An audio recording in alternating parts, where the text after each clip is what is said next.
समस्त सुधी जनों को नमस्कार। इसमें कोई संदेह नहीं कि महाभारत में जितने भी चरित्र हैं उन सभी में श्री कृष्ण की महिमा सर्वातिशायी है। क्रमशः वैष्णव धर्म का जो प्रभाव बढ़ता गया उसके अनुसार श्री कृष्ण और विष्णु के अभेद व तदनुसार श्री कृष्ण की सर्वपूज्यता सर्वप्रतिष्ठा महाभारत में हम पाते हैं। आनंदवर्धन जो संस्कृत के काव्यशास्त्र के एक मूर्धन्य आचार्य हैं, उन्होंने तो महाभारत पर विस्तार से विचार करते हुए महाभारत मीमांसा अपने ध्वन्यालोक में करते हुए यह स्थापना दी कि महाभारत में प्रधान रस या अंगी रस शांत है और उसका एक कारण यह है, यह मानने का एक आधार यह है कि एक सनातन तत्व के रूप में भगवान वासुदेव आद्यंत महाभारत में उपस्थित हैं। महाभारत का ही एक श्लोकार्ध आनंदवर्धन उद्धृत करते हैं, भगवान वासुदेवोत्र कीर्त्यतेत्र सनातन। पर श्री कृष्ण के साथ ईश्वर के रूप में पूज्य एक अन्य देवता भी महाभारत में आते हैं। यद्यपि पात्र के रूप में वे महाभारत में नहीं हैं, यदा कदा प्रकट होते हैं, पर ऐसा लगता है कि उनकी उपस्थिति महाभारत में अनुपस्थिति में भी वे उपस्थित रहते हैं, ऐसा लगता है। और उनकी उपस्थिति महाभारत में सर्वातिशायी कही जा सकती है, श्री कृष्ण की उपस्थिति की तरह। क्या श्री कृष्ण से अधिक सर्वातिशायी महिमा उनकी महाभारत में गाई गई है? यह भी प्रश्न कुछ प्रसंगों को देखकर उनका अध्ययन करने पर आता है। इसलिए महाभारत में सर्वपूज्य देव कौन है, इस प्रश्न पर विचार अपेक्षित है।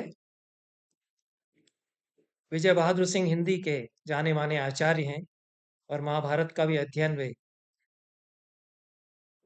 बहुत समय से करते आ रहे हैं। उन्होंने एक प्रश्न मेरे सामने रखा कि क्या महाभारत में जितने संप्रदाय धर्मों का वर्णन है उनमें शिव पूजा और शैव धर्म और शिव पूजा का जो संप्रदाय है वह सर्वप्राचीन प्रतीत नहीं होता। यह विचारणीय प्रश्न है, क्योंकि महाभारत का अध्ययन करने पर ऐसा लगता है कि शिव तो सर्वपूज्य के रूप में पहले से प्रतिष्ठित हैं। श्री कृष्ण की सर्वपूज्यता क्रमशः वर्धमान है, बढ़ती जा रही है और उनको स्थापित किया जा रहा है। जैसे जैसे वैष्णव धर्म आ रहा है वैसे वैसे महाभारत में श्री कृष्ण की महिमा के प्रसंग विस्तारित होते गए हैं, पर शिव वहां पहले से उपस्थित हैं। वे स्वीकृत हैं, पूर्व सिद्ध उनकी उपस्थिति है, ऐसा कहा जा सकता है। इसका एक बड़ा साक्ष्य हमको अनुशासन पर्व में 14वें अध्याय में प्राप्त होता है। महाभारत के अनुशासन पर्व के 14वें अध्याय में, महाभारत के अनुशासन पर्व के 14वें अध्याय में पूना से प्रकाशित समीक्षित पाठ संस्करण में 199 श्लोक हैं और गीता प्रेस गोरखपुर से प्रकाशित जो संस्करण है उसमें 429 श्लोक हैं। संख्या गीता प्रेस गोरखपुर से प्रकाशित संस्करण तथा दाक्षिणात्य संस्करण में अधिक होती गई है। ये बड़ा ही महत्वपूर्ण प्रश्न है कि 199 से दूने से भी अधिक श्लोक गीता प्रेस गोरखपुर और कुंभकोणम संस्करण में हो जाते हैं। कुंभकोणम संस्करण में, दाक्षिणात्य संस्करण में कुछ और भी अधिक हैं, और वहां से 3 श्लोक गीता प्रेस गोरखपुर के संस्करण में जोड़े गए हैं। तो 429 जो गीता प्रेस गोरखपुर के संस्करण की संख्या है, वह 433 हो जाती है। दाक्षिणात्य संस्करण के 3 श्लोक हमने जोड़े हैं, ऐसा गीता प्रेस गोरखपुर के संस्करण में अध्याय के अंत में सूचित किया गया है। अब यह दुगने से अधिक संख्या हो जाना, उसी अध्याय की उसी प्रसंग में, प्रसंग तो एक ही वर्णित है पर संख्या बहुत अधिक हो जाना, और यदि मीमांसा की जाए तीनों संस्करणों में, इस 14वें अध्याय में जो विषय विवेचन है उसकी, तो ऐसा लगता है कि मूलतः शिव महात्म्य का यह पूरा प्रसंग है। पूरा प्रसंग यह है कि श्री कृष्ण पुत्र प्राप्ति के लिए श्री कृष्ण की आराधना करते हैं, क्योंकि जाम्बवती जो उनकी एक रानी है, उनको शिकायत है कि रुक्मिणी के पुत्र हैं, सत्यवती के, सत्यभामा के पुत्र हैं, मेरे ऐसा कोई पुत्र आपने प्रदान नहीं किया, तो मुझे भी ऐसे ही तेजस्वी पुत्र चाहिए। इस प्रसंग में श्री कृष्ण के रुक्मिणी से कितने पुत्र हैं, सत्यभामा से कितने पुत्र हैं, यह भी परिगणित किया गया। और जाम्बवती उलाहना देती हैं, परिदेवन करती हैं या शिकायत करती हैं। तब श्री कृष्ण शिव की उपासना करते हैं हिमालय पर जाकर के। यह सुंदर वर्णन है हिमालय का। वो उपमन्यु के पास जाते हैं। ये बड़ा लंबा प्रसंग है तीनों ही संस्करणों में, पर पूना से प्रकाशित क्रिटिकल एडिशन में तो 199 ही श्लोक हैं, और यहाँ 429 और 429 से भी अधिक श्लोक हो जाते हैं। ये जो बड़ी है संख्या, यह तो पढ़ने पर आभास होता है कि ये विस्तार किया गया है सूतों के द्वारा। और विस्तार क्यों किया गया है कि उसमें शिव का जो महात्म्य मूलतः था, उसके साथ श्री कृष्ण के महात्म्य की भी कुछ विस्तृति, कुछ उसका भी विस्तार किया जाए। अन्यथा तो श्री कृष्ण का महात्म्य फिर कुछ थोड़ा सीमित हो जाता है, क्योंकि श्री कृष्ण शिव की आराधना कर रहे हैं, प्रसंग ही कुल उतना है, तो शिव तो आराध्य हो जाते हैं श्री कृष्ण के। जैसे कि रामायण में भी, रामचरितमानस में, पुराणों में राम शिव के आराधक हैं और शिव की आराधना करते हैं। पर फिर राम के मुंह से यह कहलाया जाता है कि शिवद्रोही मम दास कहावा, सो नर सपने हो मोहि न भावा, इत्यादि। और फिर शिव को भी राम की आराधना करते हुए बता दिया जाता है। तो यह प्रसंग विस्तारित इस प्रकार से होते हैं कि एक देवता जिसकी महिमा है, उसके समक्ष अन्य देवता की महिमा का भी विस्तार किया जाए, तो लकीर उसकी भी बड़ी हो जाए। ये विस्तार की तकनीक है जो महाभारत में बड़े सुंदर ढंग से गूंथी गई है। अध्याय तो पूरा बहुत सुंदर है। चाहे पूना संस्करण प्रकाशित करें, पूना का संस्करण पढ़ते हुए लगता है कि एंटीक जैसा है, पुरानी भाषा उसकी लगती है। इसमें संवारा गया है, गीता प्रेस गोरखपुर और कुंभकोणम संस्करण में सुंदर बनाया गया है, काव्यात्मकता के साथ। भाषा को कुछ और सुधार करके, एक दृष्टि से अन्याय हुआ है, क्योंकि जो अपाणिनीय प्रयोग हैं, जो प्राचीन प्रयोग हैं, उनको पाणिनि के व्याकरण के अनुसार सुधार करके कर दिया है, शुद्ध तथा कथित शुद्धि के विचार से। संकीर्ण विचार है वह। पर तीनों ही संस्करणों में महाभारत का यह अनूठा अध्याय है, और इसमें किसकी महिमा सर्वातिशायी हुई, यह प्रश्न उठने लगता है। पर मूलतः यह शिव महात्म्य का अध्याय रहा। यह जो प्राचीन पोथियों के आधार पर प्राचीनतम रूप इसका पूना के संस्करण में है, उसके आधार पर। तो मैं तीनों ही संस्करणों को सामने रख करके विचार करने का प्रयास करूंगा। यद्यपि यह जटिल कार्य है, पर किस प्रकार से भीष्म कहते हैं कि मैं शिव के महात्म्य को स्वयं बताने में असमर्थ हूँ। प्रश्न तो युधिष्ठिर उनसे यह करते हैं कि हे पितामह, मुझे आप शिव के नाम और शिव का महात्म्य बताइए 14वें अध्याय में। और भीष्म उनके उत्तर में कहते हैं, एक ही श्लोक है पूना के संस्करण में, पितामह महेशाय विभो नामान्याचक्षु शंभवे विप्रवे विश्व मायाय महाभाग्यम च तत्वतः। इसमें चतुर्थी विभक्ति थोड़ा पाणिनि की दृष्टि से खटकती है, षष्ठी उचित रहती, पर पितामह ईश के, शंभु के नाम बताइए और विश्व माया जिनका स्वरूप है उनका महाभाग्य तत्वतः मुझे बताइए जो बभ्रू हैं। ऐसा कहा गया है गीता प्रेस गोरखपुर के संस्करण में, त्वयापगेन नामानि श्रुतानि है जगतपते। ऐसा किया है, यह अतिरिक्त श्लोक है पहला ही। हे गंगापुत्र, आपने तो जगतपति शिव के नाम सुने हैं और वे नाम मुझे बताइए। यह दूसरी पंक्ति समान है, बभ्रवे विश्वरूपाय महाभाग्यम च तत्वतः। यह पंक्ति भी समान है, पर सुरासुर गुरौ देवे शंकरे अव्यक्त योनये यह जोड़ा गया है। गीता प्रेस गोरखपुर में यह अतिरिक्त, यह अधिक पाठ है।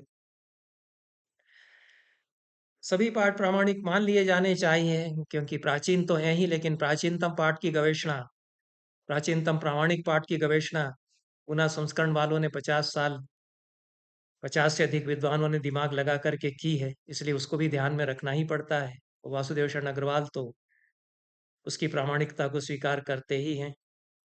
तो यह युधिष्ठिर के कहे हुए एक श्लोक में एक श्लोक अधिक करके, उसके बाद भीष्म का जो उत्तर है वह तीसरे श्लोक से 23वें श्लोक तक चलता है और इस तरह से 21 श्लोकों में उसको विस्तारित किया गया है, जो कि पूना के संस्करण में दूसरे श्लोक से कुल मिलाकर के 5वें श्लोक, 2, 3, 4, 5, 4 ही श्लोक हैं जिनका विस्तार 21 श्लोकों में गीता प्रेस गोरखपुर संस्करण में हमको मिलता है। भीष्म केवल इतना ही कह रहे हैं कि मैं स्वयं कैसे बता दूं शिव के महात्म्य और शिव की नामावली को। जिसने अनुभव किया है और जिसने साधना की है, आराधना की है शिव की, वो बताए तो ज्यादा उचित होगा। वह उपस्थित हैं श्री कृष्ण, तो इनसे कहो। तो कहते हैं, सुरासुर गुरो देव विष्णु त्वम वक्तुमर्हसि। हे सुरासुर गुरु, हे विष्णु, आप ही बताइए। शिवाय विश्वरूपाय यन्माम पृच्छत युधिष्ठिर। अपृच्छत कहना चाहिए, तो पृच्छत इसमें आ गया है। शिव विश्वरूप जो हैं उनके संबंध में जो युधिष्ठिर ने प्रश्न किया है वह आप ही बताइए। नामनाम सहस्रम देवस्य तंडिना ब्रह्म योनिना निवेदितम ब्रह्मलोके ब्रह्मणो यत् पुरा भवत्। जो 100 नाम तंडी ने, ब्रह्मयोनि तंडी ऋषि ने ब्रह्मलोक में बताए थे, वे भी आप जानते हैं, वे बताइए। सहस्र नाम, 100 नहीं। आगे इसमें शिव सहस्त्र नाम आता है। जिस प्रकार से विष्णु सहस्त्र नाम है महाभारत में, पृथक से भी विष्णु सहस्त्र नाम मिलता है, उसी प्रकार से शिव सहस्त्र नाम भी महाभारत में है। और फिर भीष्म कहते हैं कि ये द्वैपायन मुनि व्यास भी यहाँ उपस्थित हैं और भी ऋषि उपस्थित हैं, सब सावधान होकर के सुने। श्री कृष्ण ही बता सकते हैं शिव का महात्म्य, वो बताएंगे। ध्रुवाय नंदिने होत्रे गोप्त्रे विश्व सृजेग्नये महाभाग्यम विभो ब्रूहि मुंडिने थ कपर्दिन। इतने नाम उन्होंने गिना दिए। जो ध्रुव है, नंदी है, होता है, गोप्ता है, रक्षक है, विश्व सर्जक, विश्व सृज या विश्व सर्जक है, अग्नि रूप है, मुंडी है, कपर्दी है, सन्यासी हैं, कप्पर हाथ में धारण करते हैं, ऐसे शिव के महात्म्य महाभाग्य को आप ही बताइए। इतना 5 ही श्लोक इसमें कुल यहाँ तक भीष्म और युधिष्ठिर के संवाद मिला करके हैं, जबकि गीता प्रेस गोरखपुर में 24 श्लोक हो जाते हैं। इन 24 श्लोकों में किंचित फिर श्री कृष्ण का महात्म्य भी जोड़ा गया। यद्यपि शिव का महात्म्य जिस प्रकार से उसको और भी अधिक महिममय रूप में बना करके प्रस्तुत किया गया है। भीष्म कहते हैं, अशक्तो हम गुणान वक्तुम महादेवस्य धीमतः यो ही सर्वगतो देवो न च सर्वत्र दृश्यते। मैं असमर्थ हूँ महादेव धीमान जो हैं उनके गुण बताने के लिए। वे सर्वव्यापी हैं पर दिखाई नहीं देते हैं। यही महाभारत के संबंध में शिव की उपस्थिति के संबंध में कहा जा सकता है कि महाभारत में सर्वव्यापिनी उनकी उपस्थिति है। अलग अलग प्रसंगों में वे अंतर्निहित रूप से परोक्ष रूप से उपस्थित लगते हैं शिव, क्योंकि शिव प्राचीनतम देवता है। वेदों में भी रुद्र के रूप में शिव प्रतिष्ठित हैं, आगम में शिव के रूप में वे प्रतिष्ठित हैं ही। तो शैव धर्म शैवागम प्राचीन है और महाभारत में उस रूप में उसकी स्वीकृति है। यह ब्रह्मा ब्रह्म विष्णु सुरेशानाम सृष्टा च प्रभुरेव च। ब्रह्मा विष्णु और सुरेश इंद्र इनके भी जो सृष्टा हैं, प्रभु हैं। ब्रह्मादय पिशाचांता यम ही देवा उपासते। ब्रह्मा से लगा करके भूत पिशाच तक सारे देवता जिनकी उपासना करते हैं। प्रकृति नाम परत्वेन पुरुषस्य च यह परः। जो प्रकृति से परे हैं और पुरुष के भी जो परे हैं। यह प्राचीन सांख्य जो है महाभारत में अनेकत्र इसकी स्थापना की गई और कालिदास ने भी प्राचीन सांख्य को स्वीकार किया है। त्वामाम अनंति प्रकृतिम पुरुषार्थ प्रवर्तिनीम तद्दर्शिनम उदासीनम त्वामेव पुरुषम विदुः। आप ही प्रकृति हैं, आप ही पुरुष हैं। प्रकृति और पुरुष से परे जो ईश्वर है वे भी आप ही हैं। यह वहां भी कहा गया। तो प्रकृति से परे, पुरुष से परे, जो सांख्य में प्रकृति है और जो पुरुष है उससे परे योगी लोग जिनका ध्यान करते हैं, तत्वदर्शी लोग, वे आप हैं। यह कालिदास ने भी कहा है। अक्षरम परमम ब्रह्म असत्य सदसच्चय प्रकृतिम पुरुषम चैव क्षोभयित्वा सते स्वतेजसा। जो अक्षर पर ब्रह्म है, जो असत भी है और सत भी है, न तो जिसको सत कह सकते हैं न असत कह सकते हैं, तो सत असत दोनों कह सकते हैं। ऐसा जो तत्व है उसके भीतर प्रकृति और पुरुष को क्षुब्ध करके अपने तेज से ब्रह्मा की सृष्टि आपने की, जो कि देव देव प्रजापति हैं। ऐसे शिव के गुण कौन गा सकता है। मैं तो मनुष्य देहधारी व्यक्ति हूँ, गर्भ जन्म जरा युक्तो मर्त्यो मृत्यु समन्वित। ऐसा मेरे जैसा व्यक्ति कैसे समर्थ हो सकता है जो गर्भ जन्म जरा और मृत्यु से युक्त मनुष्य है शिव के गुण गाने में। ऐसा कहते हैं। ये अधिक श्लोक हैं कुछ गीता प्रेस गोरखपुर में, गोरखपुर के संस्करण में। लेकिन इसके पश्चात चूंकि श्री कृष्ण के महात्म्य में भी कुछ कहना है, वह अधिक विस्तार से फिर कहते हैं। श्री कृष्ण महात्म्य का विस्तार फिर करते हुए कहते हैं, एष विद्वान गुणश्रेष्ठो विष्णु परम दुर्जय दिव्य चक्षुर्महातेजा वीक्षते योग चक्षुषा। ये विष्णु रूप हैं जो सामने श्री कृष्ण बैठे हुए हैं, परम दुर्जय हैं, दिव्य दृष्टि वाले हैं, योग चक्षु से, योग के नेत्रों से ये सब कुछ देखते हैं। रुद्र भक्त्या तु कृष्णेन जगत व्याप्तम महात्मना।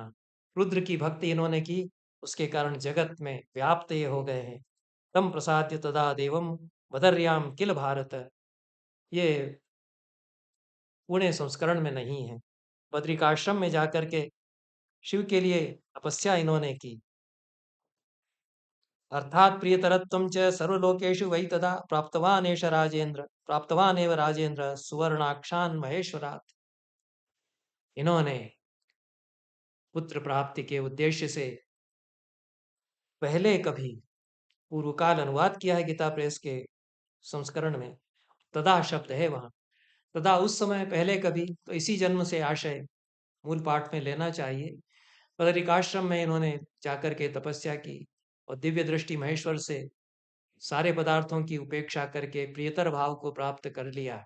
सारे पदार्थों की अपेक्षा प्रियतर भाव को प्राप्त किया। संपूर्ण लोकों के लिए वे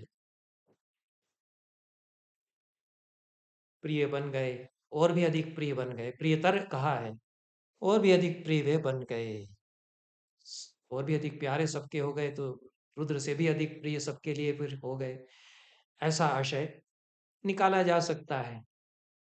फिर तो जितना श्री कृष्ण के महात्म्य में, शिव के महात्म्य के वर्धन के साथ कहा जा सकता है, इन श्लोकों में कहा गया। यह श्लोक पुनः संस्करण में नहीं है। पूर्णम वर्ष सहस्रम तु तप्तवान एष माधव। माधव ने 1000 वर्ष तक, पूरे 1000 वर्ष तक तपस्या की है शिव की आराधना में। और प्रसाद्य वरदम देवम चराचर गुरुम शिवम, चराचर गुरु शिव की, शिव को प्रसन्न किया है अपनी तपस्या के द्वारा। फिर और भी आगे कहा गया है कि युगे युगे तु कृष्णेन तोषितो वै महेश्वर। हर युग में कृष्ण महेश्वर को तुष्ट करते आए हैं अपनी परम भक्ति से। भक्त्या परमया चैव प्रीतश्चैव महात्मना। उनकी परम भक्ति से,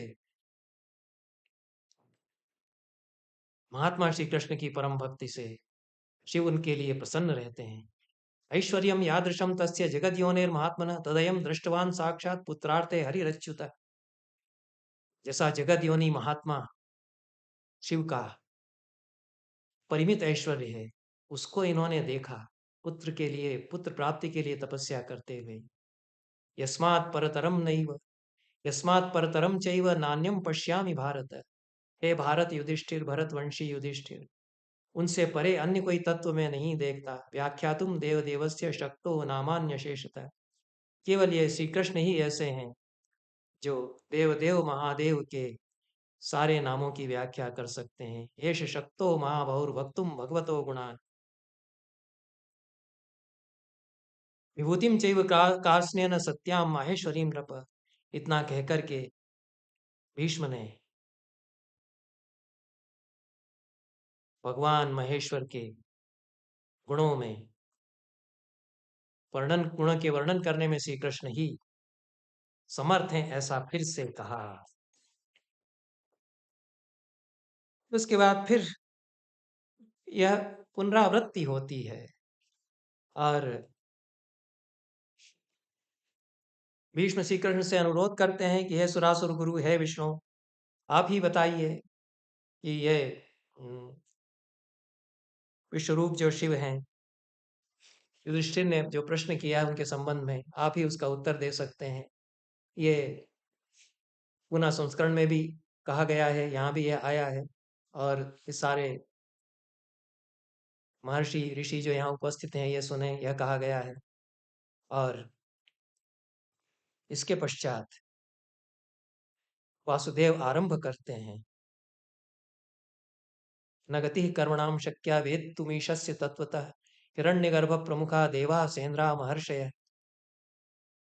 भगवान शंकर के कर्मों की गति का ज्ञान यथातथ्य रूप में नहीं पाया जा सकता। हिरण्यगर्भ से लगा करके इंद्र महर्षि आदि तक जितने भी देवता और ऋषि हैं, वे उनको नहीं समझ सकते। हिरण्यगर्भ का अनुवाद ब्रह्मा यहाँ किया है गीता प्रेस गोरखपुर संस्करण में, पर यह तो श्लोक पुनः संस्करण में है नहीं। पर हिरण्यगर्भ का वर्णन ऋग्वेद में आता है और महाभारत में भी हिरण्यगर्भ का वर्णन अन्यत्र अनेक प्रसंगों में आता है। तो ब्रह्मा ही अनुवाद करना इसका कहाँ तक उचित है, यह प्रश्न है। और एक गोला चमकता हुआ उत्पन्न हुआ, ऐसा सृष्टि वर्णन में वेद कहते हैं। हिरण्यगर्भः समवर्तताग्रे भूतस्य जाता पतिरेक आसीत् सदाधार पृथ्वी मुतद्याम तस्मै देवाय हविषा विधेम, ऐसा ऋग्वेद में कहा गया है। तो सृष्टि के आदि में हिरण्यगर्भ उत्पन्न हुआ, ऐसा कहा गया। उसका सृष्टि विज्ञान की दृष्टि से मधुसूदन ओझा तथा अन्य विद्वान अन्यथा व्याख्या करते हैं। तो यह सृष्टि विद्या है। और वहां से लगा करके जितने इंद्र ऋषि आदि देवता और ऋषि उत्पन्न हुए, वे इनके महात्म्य को नहीं जान सकते हैं। कोई मनुष्य उनके महात्म्य को कैसे जान सकता है, यह श्री कृष्ण कहते हैं। और इस प्रकार से श्री कृष्ण आचमन करके जल से, क्योंकि उनके आराध्य पूज्य हैं शिव, उनके संबंध में कुछ कथन कर रहे हैं, इसलिए अपना पवित्र होकर के आचमन आदि के द्वारा और शिव के गुणों का वर्णन आरंभ करते हैं। तो यह इतना प्रसंग जो है यह पूना से प्रकाशित संस्करण की अपेक्षा गीता प्रेस गोरखपुर दाक्षिणात्य पाठ्य में 20 से अधिक श्लोकों में विस्तारित किया गया है। और इसके बाद श्री कृष्ण अपना अनुभव बताते हैं और किस प्रकार से वे जाम्बवती के अनुरोध के कारण उपमन्यु के आश्रम में गए, वहां उपमन्यु से उनकी भेंट हुई। यह प्रसंग है, यह पूरा विपुल विस्तार शिव महिमा का महाभारत में है। उसमें मध्य मध्य में श्री कृष्ण की महिमा जो मूल पाठ में कदाचित नहीं है, वह और विस्तारित की गई है। इतना ही कह करके आज के इस प्रसंग को मैं समाप्त करता हूँ, क्योंकि यह लंबा प्रसंग है और शिव की जो उपस्थिति है महाभारत में, उसके संबंध में महत्वपूर्ण सूत्र इससे हमको प्राप्त होते हैं। बहुत बहुत धन्यवाद सभी को। नमस्कार।